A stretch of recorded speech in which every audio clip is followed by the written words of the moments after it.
ብያለሁ። ካለፈም በኋላ ቢሆን እንኳን ደረሳችሁ። ለመጪው ደግሞ በሰላም በደስታ በፍቅር በአንድነት ያደርሰን ማለት ነው። ማሻላ ተባረከላ። እንግዲህ በጣም ደስ የሚል ቆይታ ነበር እና ያው እንግዲህ አልተገናኘንም። ቤት ዛሬ ከወጣ ሁለተኛ ቀን ነው አልነበርኩም ማለት ነው። እና ናፍቃችሁኛል ውድ ቤተሰቦች፣ እንዴት ናችሁ? ደህና ናችሁ ወይ? ደግ ናችሁ? ኢድንስ እንዴት አሳለፋችሁት? በስደት በተለይ በስደት ያላችሁ እንዴት አሳለፋችሁት?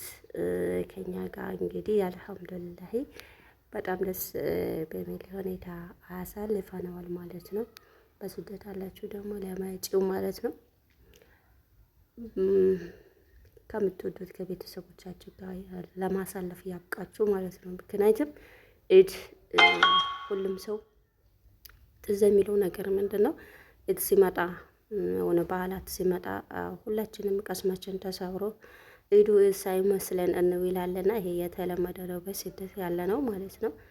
እናም አሁን አንድ እንደ ሀገር በሀገራችሁ እንደፈለጋችሁ ፋብትን ብላችሁ ዘንጣችሁ ሰግዳችሁ ስለምትመለሱ የሀገርን ኢድ የሚመስለ ነገር የለም ማለት ነው። ምክንያቱም ብዙ ነገር ታሳልፋላችሁ። ወታችሁ ማመስገቱ ስንት ከልቅን ነው የምታዩትና ያ ነገር ያው ስደት ስንኖር ልባችን ይሰበራል ያችን ቀን።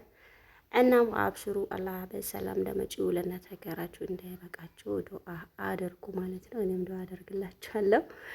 እንግዲህ እንዴት ተሳለፋችሁት በስደት? ያው እንደምናውቀው ነው ብቻ እንደ ሀገር ደስ አይልም ለማለት ነው። ብቻ አብሽሩ ኢንሻአላህ አንድ ቀን አላህ ቢሎ ለሀገራችሁ ያብቃችሁ ማለት ነው። አንድ ሀገር ከምር አምና ማለት ነው ያው የመጀመሪያ የተወለድኩ ነው የመሰለኝ ማለት ነው። ምክንያቱም ከ10 ዓመት በኋላ በሀገሬ ከሰው እኩል ስሰግድ በጣም ነው ደስ አለኝ። ምክንያቱም ያው ወተን የመስገድ እድል ስለሌለ ነው። በአመት አንዴ ነው የሚመጣው። ያችንም ሰላት ደግሞ ለመስገድ እድል ስለሌለን ያ ደግሞ የበለጠ ያስከፋናል ማለት ነው።